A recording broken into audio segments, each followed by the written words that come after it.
नमस्कार मित्रों, मैं VK sir VK commerce study में आप लोगों का स्वागत करता हूं। जैसा कि हम लोग इस समय शुरू किए थे लासा और मासा, ठीक है। तो लासा मासा कल मैं लासा लगवाया था और आज मासा बताने वाले हैं।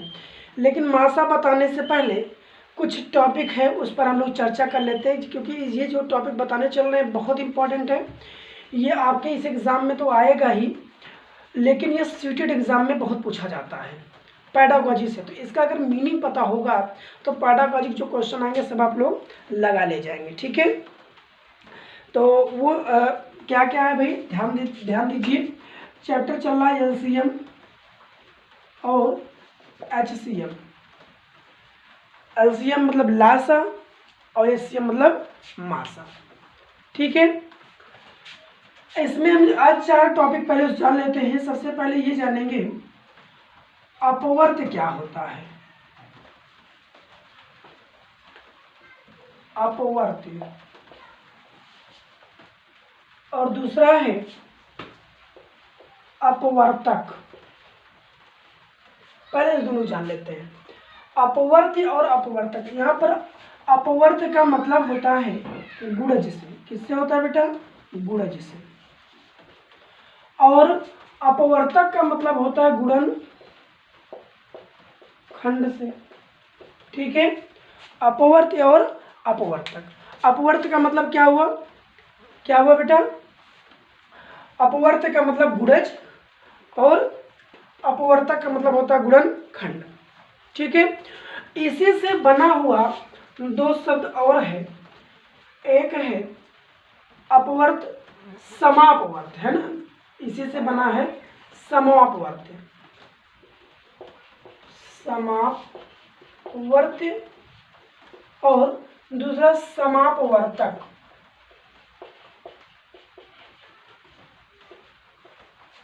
क्या है भाई?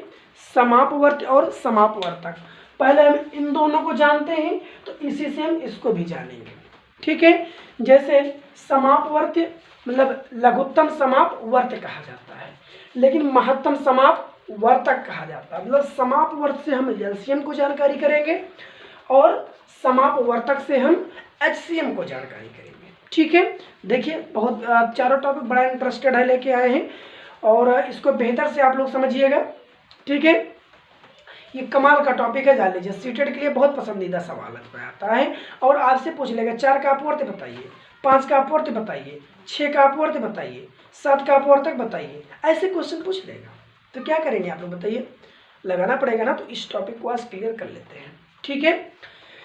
तो यहाँ पर अपवर्त का मतलब बेटा किससे होता है? गुणज से। अगर हम कहें गुणज के सब लोग मतलब पता है गुणज का मतलब क्या होता है? गुणा करते जाइए, है ना। मतलब 2 का गुणा 2 दूनी 4 दूनी 8 दूनी 16, ऐसे तो गुणज। और 4 का 4 दूनी 8 दूनी 16 दूनी 32, है ना। तो गुणज का मतलब क्या? पहाड़ा टेबल तैयार करना है आपको। जैसे अगर कहा जाए 2 का अपवर्त, 2 का अपवर्त। अगर 2 का अपवर्त आपसे पूछा जाता है तो 2 का अपवर्त मतलब गुणा से होता है ना। तो 2 का अपवर्त गुणा में 2 एक कम 2 होगा और 2 दूनी 4, 2 तिहाई 6, 2 चौक 8, 2 पंचे 10, डॉट डॉट अनफाइनाइट, ठीक है। जितनी बार आप अनंत तक मल्टीप्लाई करते जाइए आपको अपवर्त मिलता जाएगा। समझ में आई बात? अपवर्त आपको मिलता जाएगा। अपवर्त क्लियर हुआ? ऐसे हम आपसे कहें 5 का अपवर्त। अपवर्त हमेशा एक संख्या का होता है, ये ध्यान दीजिएगा। अपवर्त हमेशा एक संख्या का होता है और कोई निश्चित नहीं होता कितना अपवर्त हो जाए। जितनी बार आप उसका टेबल काउंट करेंगे उतने अपवर्त उस संख्या से मिलते चले जाएंगे। मतलब अपवर्त एक अनिश्चित होता है, इसको आपको याद करना है, ठीक है। अपवर्त केवल एक संख्या का निकाला जाता है, इसको आपको याद करना है, ठीक है। तो अपवर्त की संख्या हमेशा अनिश्चित तक होती है। जैसे आप 5 का अपवर्त निकालेंगे तो 5 एक कम 5, 5 दूनी 10, 5 तिहाई 15, 5 चौक 20, 5 आम 25, 5 छक 30, 5 7, है ना। इस तरह से हम क्या करेंगे? पहाड़ा पढ़ते चले जाएंगे और अपवर्त निकलता चला जाता है। गुणज समझ में आया? बोलिए समझ में आया? बस केवल आपको मल्टीप्लाई करना है, ठीक है। गुणज मतलब प्लाई। ठीक है, तो अपवर्त हम उम्मीद करते हैं समझ में आ गया होगा। एक और एग्जांपल अगर हम आपको बताएं, अगर कहा जाए 4 का अपवर्त है, 4 के अपवर्त की बात किया जाए तो 4 एकम 4, 4 दूनी 8, 4 तीन 12, 4 चौक 16, 4 पंचे 20, है ना बेटा। 4 का अपवर्त हो गया, बोलिए हो गया कि नहीं हो गया, समझ में आया ना। तो अपवर्त क्लियर हो गया होगा कि अपवर्त का मतलब गुणज से, गुणज का मतलब मल्टीप्लाई। 2 एकम 2, 2 दूनी 4, 2 तीन 6, 2 चौक 8, है ना। 6 एकम 6, 6 दूनी 12, 6 त्रिक 18। इस तरह से अनेक संख्याओं के अपवर्त आप लोग निकाल लेंगे। ठीक है, अब बात किया जाए भाई अपवर्तक की। अब तक अपवर्त की बात की जा रही थी, अब तक किसकी बात कर रहे थे, अपवर्त की। अब किसकी बात करेंगे, अपवर्तक की बात करेंगे। अब हम ये जाने कि अपवर्तक क्या होता है। ठीक है, तो अपवर्तक ध्यान दीजिए, अपवर्तक का मतलब गुणनखंड से। तो किसी संख्या का गुणनखंड हमेशा एक निश्चित अंक तक होता है। ठीक है, इसका अंक निश्चित तक होता है और किसी संख्या का गुणनखंड एक संख्या अलग अलग संख्या का गुणनखंड किया जा सकता है। जैसे अगर हम कहा जाए 4 का अपवर्तक, अब मैंने क्या पूछ लिया, 4 का अपवर्तक। तो 4 का अपवर्तक वे सभी संख्याएं होंगी जो संख्या 4 को भाज्य कर देगी, जो संख्या 4 को भाज्य कर देगी, पूर्ण रूप से काट देगी, वो सभी संख्याएं 4 का अपवर्त कहलाती है। ठीक है, तो हमेशा किसी संख्या का अपवर्त वही संख्या भी होती है और उसको काटने वाले सभी संख्याएं होती हैं। ठीक है, अब 4 का अपवर्त की बात किया जाए तो सबसे पहले 1 आएगा, भाई 1 तो काट ही देगा 4 को, उसके बाद 2, उसके बाद 4, बस यही तो होगा भाई। 4 को काटने वाली ही तो संख्याएं होंगी। अगर 4 का गुणनखंड किया जाए तो 4 के गुणनखंड में क्या मिलेगा भाई, 4 को काटने वाली एक चौके 4, है ना, 2 दूनी 4 और 4 एकम 4, समझ में आया ना। तो गुणनखंड मतलब अपवर्तक, मतलब किसी संख्या का अपवर्तक वह संख्या होती है उसको जितनी संख्या पूर्ण रूप से विभाजित कर दे। तो और देखिए 6 का अपवर्तक, 6 के अपवर्तक की बात किया जाए तो 6 के अपवर्तक भाई 1 से कट जाएगा 6, और किससे कटेगा बोलिए, 2 से भी कट जाएगा, 2 तीन 6, और 3 से भी कट जाएगा, है ना, और किससे, फिर स्वयं से कटेगी 6 से। बस अपवर्तक हमेशा निश्चित संख्या तक होगा, अब इससे ज्यादा इसका अपवर्तक हो ही नहीं सकता है। समझ में आया सबको। और एक संख्या बताया जाए, चलिए जैसे 12 का अपवर्तक, 12 का अपवर्तक 1 होगा, 2 छंग 12, 3 चौक 12, 4 तिहाई 12, 6 दूनी 12 और 12 एकम 12। ठीक है, जिस संख्या से कट जाए 12 वो सब उसका क्या है, अपवर्तक। एक का 12 पढ़ेंगे 12 कट जाएगा, 2 छंग 12 कट जाएगा, 3 चौक 12 कट जाएगा, और 4 तिहाई 12 और 6 दूनी 12, 12 एकम 12। ठीक है, तो इस तरह से संख्याएं का अपवर्तक संख्या आप निकाल सकते हैं। तो उम्मीद करते हैं कि दी गई संख्या की अपवर्तक और अपवर्त क्लियर हो गया होगा। अपवर्त का मतलब गुणज से होता है, मल्टीप्लाई से होता है, लेकिन अपवर्त का मतलब होता है गुणनखंड से होता है। ठीक है, इससे होता है गुणनखंड से। अपवर्त मतलब क्या होता है, गुणनखंड से। अब अगर हम आपसे पूछे 4 का अपवर्तक बताइए, आपसे पूछा जाए 20 का अपवर्तक, चलिए 20 का अपवर्तक बताएं। 20 का अपवर्तक तो क्या होगा, सबसे पहले 1 हो जाएगा, उसके बाद 2 से कटेगा, फिर 3 से कटेगा नहीं, 20 छोड़ दीजिए, 4 से कटेगा, 4 पंचे 20, और फिर 5 से कटेगा, 5 चौक 20, और 20 से किससे कटेगा, उसके बाद 10 से कटेगा, 10 दूना 20, उसके बाद किसी संख्या से कटेगा नहीं, अब 20 केवल स्वयं से कटेगा। ठीक है, तो ये क्या हो जाएगा, 20 का अपवर्तक हो जाएगा। अब उम्मीद करते हैं समझ में आ गया होगा।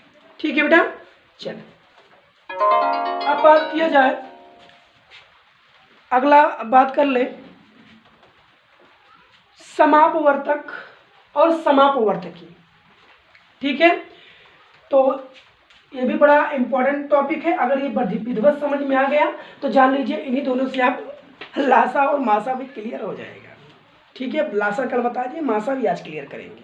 ठीक है, लेकिन इन चारों को बताने के साथ साथ क्लियर किया जाएगा। ठीक है, अब समापवर्त, समापवर्त दो शब्द से बना है ना, सम है ना, समाप सम धन अपवर्त,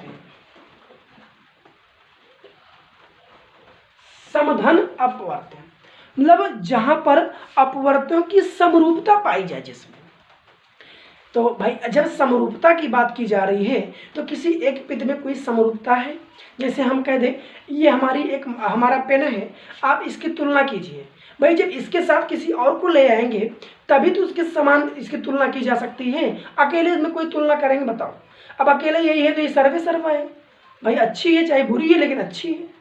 लेकिन अगर इसी के साथ एक और खड़ा कर दिया जाए, एक ला कर रख दिया जाए मारकर, तो ये मान लीजिए अब दोनों में कोई ना कोई समरूपता, कोई ना कोई विपरीतता जरूर पाई जाएगी। ठीक है, तो समापवर्त हमेशा दो संख्या से होते हैं, एक संख्या के कभी समापवर्त नहीं निकलेगा। दो या दो से अधिक संख्याओं का समापवर्त निकाला जाता है। समझ में आया ना? चलिए, तो दो या दो से अधिक संख्याओं का जो समवर्त है, मतलब जब दो या दो से अधिक संख्याओं में मल्टीप्लाई के कॉमन पद मिल जाते हैं वही उसके क्या कहलाते हैं? समवर्त, समापवर्त कहलाते हैं। जैसे देखिएगा हम ले लेते हैं 6 और 12 का समापवर्त, समापवर्त है ना। किसकी बात किया भाई? समापवर्त। 6 और 12 का समापवर्त की बात कर रहा है ना। तो 6 और 12 का समापवर्त निकालिए। कैसे निकलेगा भाई? सबसे पहले हम निकालेंगे 6। आप देखो सम प्लस अपवर्त है ना, तो पहले सम निकालें, पहले अपवर्त करिए तब समापवर्त मिलेगा। तो सबसे पहले 6 का अपवर्त जानेंगे, अपवर्त जानेंगे, और 12 का अपवर्त जानेंगे। ठीक है, अपवर्त जानेंगे तो जानिए भाई 6 का अपवर्त क्या होगा? 6 होगा, 6 कम 6, 6 दूनी 12, 6 त्रिक 18, 6 चौक 24, 6 पंचे 30, 6 चौक 36, बस इतना पर्याप्त है। ठीक है, इतना तक पर्याप्त है, हो जाएगा। अब 12 का हम क्या करें? अपवर्त करें। 12 का अपवर्त करेंगे वही सेम बात, मल्टीप्लाई। 12 कम 12, 12 दूना 24, 12 तिहाई 36, 12 चौक 48 और 12 पंचे 60। इस तरह से हम 12 का अपवर्त कर लिए। ठीक है, तो दी गई संख्या का हम क्या कर लिए? सबसे पहले अपवर्त कर लिए। अब हम समापवर्त देखना है, समापवर्त देखना है तो क्या करेंगे बेटा? क्या करेंगे? जो सब में दिखाई दे उसको अलग कर लेते हैं, वही उसका क्या बन जाएगा? समापवर्त हो जाएगा। तो लिखेंगे 6 तथा 12 का समापवर्त क्या हो जाएगा? 6 तथा 12 का समापवर्त। अब 6 और 12 का समापवर्त निकालिए, क्या हो जाएगा भाई? अब देखो 6 तो इसमें है ना, लेकिन इसमें नहीं, तो इसको छोड़ दीजिए, है ना। जो संख्या दोनों में कॉमन हो, सम हो, उसी संख्या को उठाएंगे। ठीक है, तो यहाँ पर 6 को छोड़िए, इधर देखो ये 12 मिल रही है, ऐसे बना लीजिए। 12 के बाद देखो ये 24 मिल रही है, 24 के बाद अब इधर कोई संख्या नहीं मिल रही है, 36 भी देखो यार, 36 भी है ना, 36 मिल रही है। तो बस इसको अलग कर लेते हैं, 12, 24 और 36 आ गया क्या आपका आंसर। ठीक है, तो 6 तथा 12 का समापवर्त 12 होगा, 24 होगा, 36 होगा। ठीक है, लेकिन अब समापवर्त वाकई में क्या होगा इसको अगर आप जानते हैं तो समापवर्त लघुत्तम समापवर्त का क्या है डेफिनेशन मैंने बताया था। क्या बताया था? वह छोटी से छोटी संख्या, वह छोटी से छोटी संख्या जो दी गई प्रत्येक संख्या से पूर्ण विभक्त हो जाए और उस संख्या से ना तो छोटी हो बल्कि क्या हो, बड़ी हो और बराबर हो। यही माइंड में याद कर लीजिए। तो अब आपके पास समवर्त कितनी संख्याएं हैं, 3 संख्याएं, 12, 24, 36। तो इसमें छोटी छोटी कौन सी संख्या है, बोलो छोटी छोटी कौन सी संख्या है, 12 है, देखो 12 है ना। तो बस एलसीएम बराबर 12, देखो 12 है, एलसीएम इक्वल टू क्या आ जाएगा, 12 आ जाएगा। ये आंसर है, ये 6 और 12 का एलसीएम का आंसर है ये। समझ में आया। अब आप अगर ना समझ में आया हो तो आप लगा के देख लीजिए एलसीएम। एलसीएम लगाइए, 6 और 12 का एलसीएम लगाइए भाई। 2 तिहाई 6, 2 छंग 12, 2 3 कटेगा नहीं, 2 तिहाई 6, फिर 2 सॉरी 2 से नहीं कटेगा। अब 3 से काट दो, 3 कम 3, 3 कम 3, ठीक है। सबको मल्टीप्लाई कर लो तो एलसीएम बराबर क्या हो जाएगा, 2 गुणे 2 गुणे 3, तो 2 दूनी 4, 4 3 12, देखो इस और आगे नहीं आ गई। तो समापवर्त का बहुत बड़ा खेल है। लघुत्तम समापवर्त बोला ही जाता है भैया। तो लघुत्तम समापवर्त को अगर आप अपवर्त और अपवर्तक जानेंगे तो इसी के माध्यम से आप समापवर्त और समापवर्तक निकाल सकते हैं, उसमें कोई वो नहीं है। समझ में आया, आप बोलिए भाई। अगर ये समापवर्त समझ में आ गया होगा तो समापवर्तक बताएं, नहीं तो एक एग्जाम्पल और बता दें। चलिए एक एग्जाम्पल और बता देते हैं, यहीं पर हम एक एग्जाम्पल और बताएंगे, ठीक है बेटा। चलिए हम ले लेते हैं, ले लिया जाए 5 तथा 25 का समाप। एक संख्या और ले लेते हैं 5, ऐसा ले लीजिए 5, 15, 25 का समापवर्त है ना। अब 3 संख्या ले लिया गया, चाहे जितनी संख्या कहे कोई दिक्कत नहीं, बिल्कुल मत घबराइए आप, जो मैं बता रहा हूं बस। तो समापवर्त कहा है तो समधन अपवर्त, समधन अपवर्त। तो संख्या का अपवर्त निकाल लीजिए और समांतर देख लीजिए बस, ठीक है। तो हम क्या निकालेंगे, 5 का अपवर्त। 5 का अपवर्त कितना हो गया बेटा, 5 एकम 5, 5 दूनी 10, 5 तिहाई 15, 5 चौक 20, 5 25 है ना, और 5 छक 30, ठीक है। इसका अपवर्त आ गया। अब आप किससे निकालेंगे, 15 का अपवर्त। 15 का अपवर्त क्या होगा भाई, 15 एकम 15, 15 दूना 30, 15 तिया 45, 15 चौका 60, 15 पचे 75, 15 छक्का 90, ठीक है। ऐसे हम किसका निकालेंगे बेटा, 25 का अपवर्त। 25 का अपवर्त निकालेंगे तो निकालेंगे 25 एकम 25, 25 दूनी 50, 25 तिया बोलो 25 तिया 75, 25 चौका 100, 25 पंचे 125, 25 छक्का 150, है ना। इस तरह से इसका अपवर्त निकालेंगे, है ना। अब आपके पास तीनों संख्या के अपवर्त मालूम हो गए, ठीक है। अगर आप 5 का पहाड़ा और बढ़ाएंगे थोड़ा और बेहतर आपको समझ में आएगा। 5 7 35, 5 8 40, है ना, 5 9 45, ऐसे, ठीक है। तो चले फिर भाई, अब हम क्या लिखेंगे, 5, 15 तथा 25 का समापवर्त। अब तीनों का समापवर्त जानेंगे। अब समधन अपवर्त, अपवर्त निकाल लिया गया है। अब सम देख लीजिए कौन सी संख्या में एक संख्या कॉमन दिख रही है, जो कॉमन उसको अलग कर लीजिए बस। जैसे लिखेंगे फिर बराबर। अब देखिए यहाँ 5 है, यहाँ 5 नहीं, यहाँ 5 नहीं, 5 छोड़ दीजिए। यहाँ 10 है, यहाँ 10 नहीं है, यहाँ 10 नहीं, छोड़ दीजिए। यहाँ 15 है, यहाँ 15, लेकिन इसमें 15 नहीं है, इसको भी छोड़ दीजिए। यहाँ 20 है, यहाँ 20 नहीं है, छोड़ दीजिए। यहाँ 25 है बेटा, यहाँ पर 25 नहीं, इसको भी छोड़ दीजिए। यहाँ पर 30 है, यहाँ पर 30, इसमें 30 नहीं, ये भी छोड़ दीजिए, ठीक है। अब आगे बढ़ेंगे तो यहाँ पर 35 है, तो यहाँ पर 35 नहीं है, ये भी छोड़ दीजिए। यहाँ पर 40 है, इसमें 40 नहीं है, इसको भी छोड़ दीजिए। यहाँ 45 है, यहाँ 45 है, देखो 45 45 मिल रहा है, नहीं मिल रहा है, मिल रहा है ना, लेकिन इसमें 45 नहीं मिल रहा है, तो इसको भी छोड़ दीजिए, है ना, इसको भी छोड़ेंगे। अब और आगे बढ़ना पड़ेगा सवाल के लिए, अपवर्त ढूंढने के लिए, जब तक कॉमन ना मिल जाए। तो चलो पढ़ते हैं भाई। 15 5 9 45 और 5 दाम 50, ठीक है, 5 दाम 50, ठीक है। ऐसे 5 दाम 50 और 11 5 55, फिर 60, फिर 65, ऐसे 5 5 जोड़ते चले जाएंगे, पहाड़ अपने आप बनता जाएगा, ठीक है। और यहाँ पर जो देखेंगे तो 15 छक्का 90, 15 पचे 75, सॉरी 15 छक्का 90, 15 सत्ते 105 और 15 अट्ठे 120, 15 नौ 135 और 15 धाम में 150, ठीक है। 15 धाम में क्या मिलेगा? 150, ये 120, ये 105 और ये 135, ठीक है बेटा। अब देखिए और आगे बढ़ेंगे अभी। अब यहाँ पर कोई कॉमन दिख रहा है, जैसे यहाँ 55 है, यहाँ कहीं 55 नहीं है, छोड़ दीजिए। यहाँ 60 है, इसमें 60 कहीं दिख रहा है, 60 इसमें तो है लेकिन इसमें 60 नहीं दिख रहा है, ये भी छोड़ दीजिए। यहाँ पर 65 है, यहाँ पर 65 नहीं दिख रहा है, छोड़ दीजिए। अब और आगे बढ़िए, 65 फिर 50 5 जोड़ेंगे तो 70 और फिर 75, ठीक है बेटा।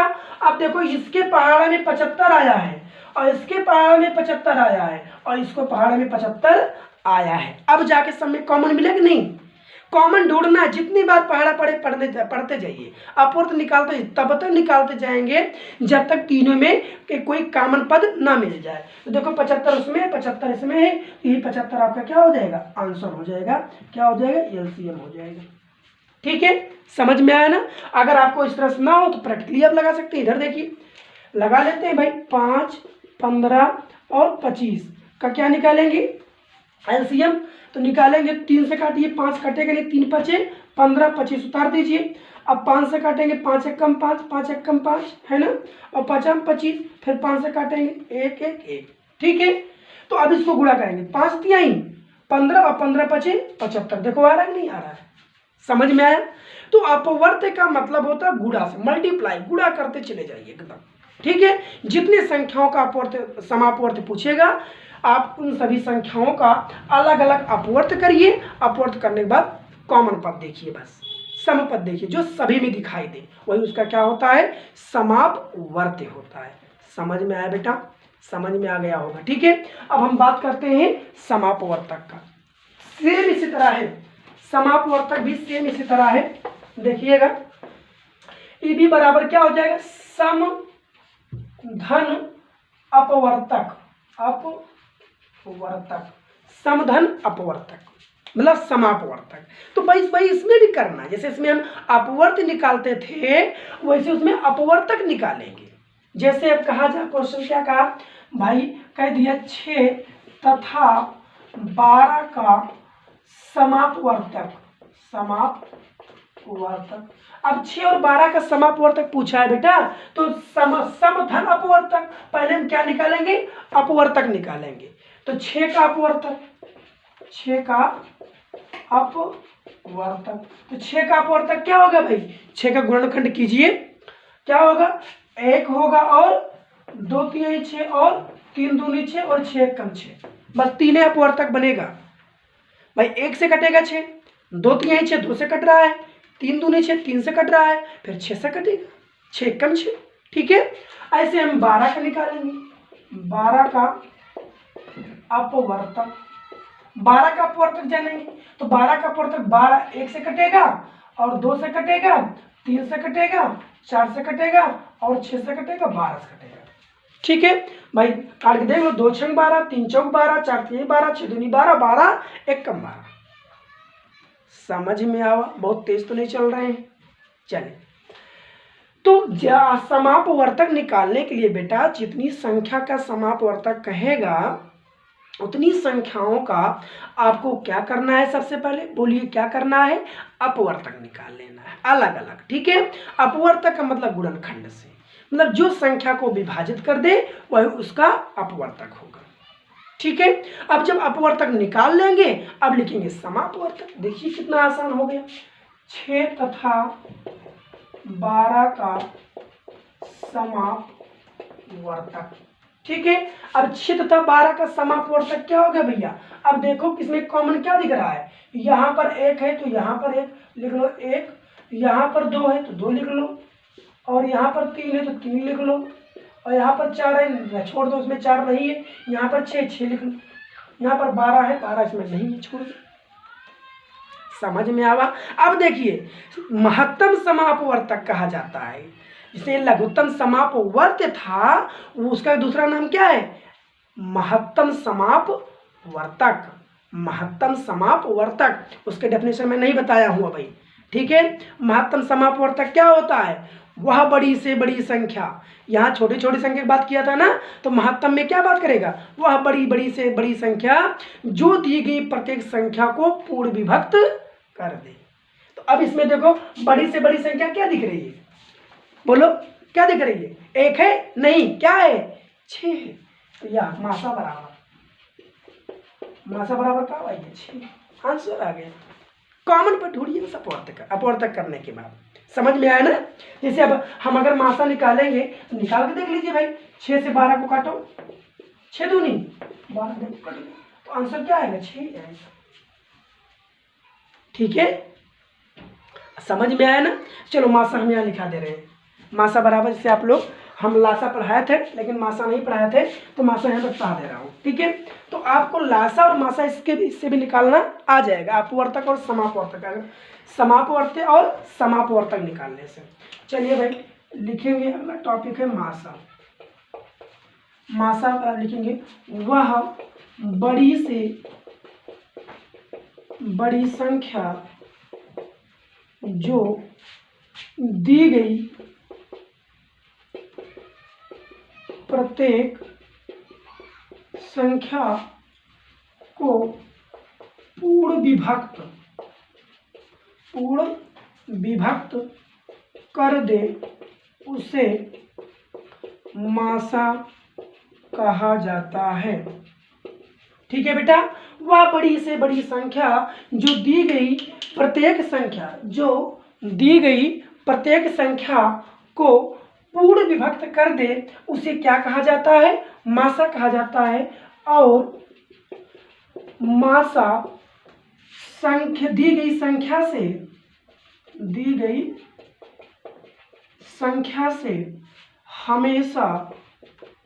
हमेशा छोटी या बराबर होनी चाहिए, ठीक है। मासा लासा जस्ट उल्टा है भाई।